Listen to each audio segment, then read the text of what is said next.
एक नैदानिक परीक्षा का मुख्य उद्देश्य क्या है?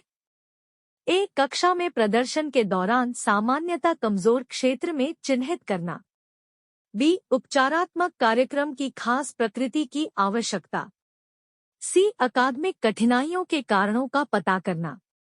डी छात्र की कठिनाइयों की विशेष प्रकृति को जानना। Answer C 2। पियाजे के अधिगम के संज्ञानात्मक सिद्धांत के अनुसार वह प्रक्रिया जिसके द्वारा संज्ञानात्मक संरचना को संशोधित किया जाता है वह कौन सी प्रक्रिया कहलाती है? ए अप्रत्यक्षण, बी समायोजन, सी समावेशन, D scheme. Answer C 3। CC में औपचारिक और योग्यात्मक निर्धारण का कुल मूल्य का क्रमशः कितना प्रतिशत होता है?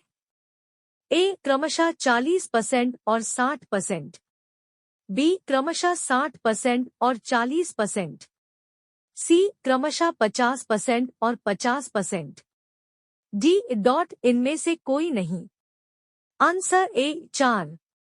कोहलबर्ग के अनुसार सही और गलत दोनों के बारे में निर्णय लेने में शामिल चिंतन प्रक्रिया को क्या कहा जाता है? ए सहयोग की नैतिकता, बी नैतिक तर्कणा, सी नैतिक यथार्थवाद, डी नैतिक दुविधा। Answer B 5। समाजीकरण का उद्देश्य क्या है?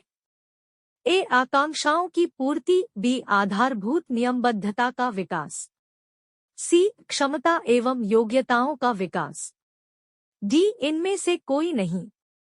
Answer D 6। शिक्षक को यह सलाह दी जाती है कि वे अपने शिक्षार्थियों को सामूहिक गतिविधियों में शामिल करें क्योंकि सीखने को सुगम बनाने के अतिरिक्त और यह किसमें सहायता करती है?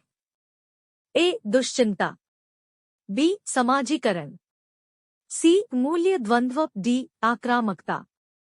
Answer B 7। जड़ बालकों की बुद्धि लब्धि कितनी होती है? ए 70 से कम, बी 25 से 50 के बीच, सी 25 से कम, डी 80 से 90 के बीच। Answer C 8। निम्नलिखित में से किसके अतिरिक्त सभी वातावरणीय कारक विकास को आकार देते हैं? ए पौष्टिक की गुणवत्ता, बी संस्कृति, सी शिक्षा की गुणवत्ता, डी शारीरिक गठन। Answer D 9। शिक्षा में विकास को लेकर फ्रोबेल का मुख्य योगदान क्या है? ए वाणिज्यिक शिक्षणालय, बी बालवाड़ी, C public school, D Latin school. Answer B 10।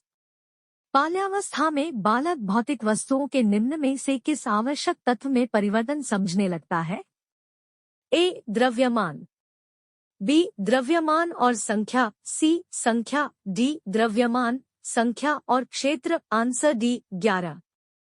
यदि एक बच्चा 16 को 61 लिखता है तथा 6 और डी के मध्य अंतर नहीं कर पाता है तो यह कैसा है? ए दृष्टि दोष, बी सीखने में अक्षम, सी मानसिक दोष, डी मानसिक क्षय। Answer B 12। विकास के परिप्रेक्ष्य में समय के साथ होने वाले परिवर्तनों में निम्नलिखित में से क्या शामिल है? ए रूप, बी दर, सी अनुक्रम, डी ये सभी। Answer D 13। आदत उस व्यवहार का नाम है जो इतनी अधिक बार दोहराया जाता है कि वह व्यवहार स्वचालित हो जाता है। यह कथन किसका है? A H E Great, B M R Ledell, C H J Eisner, D Skinner. Answer A 14। खिलौनों की आयु किस अवस्था को कहा जाना है? ए पूर्व बाल्यावस्था कोडोट, बी अंश बाल्यावस्था कोडोट, सी शैशवावस्था कोडोट, डी ये सभी। Answer A 15। मानसिक तनाव को कम करने का प्रत्यक्ष उपाय क्या है?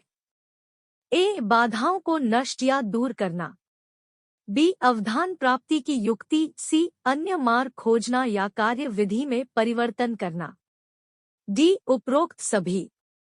Answer D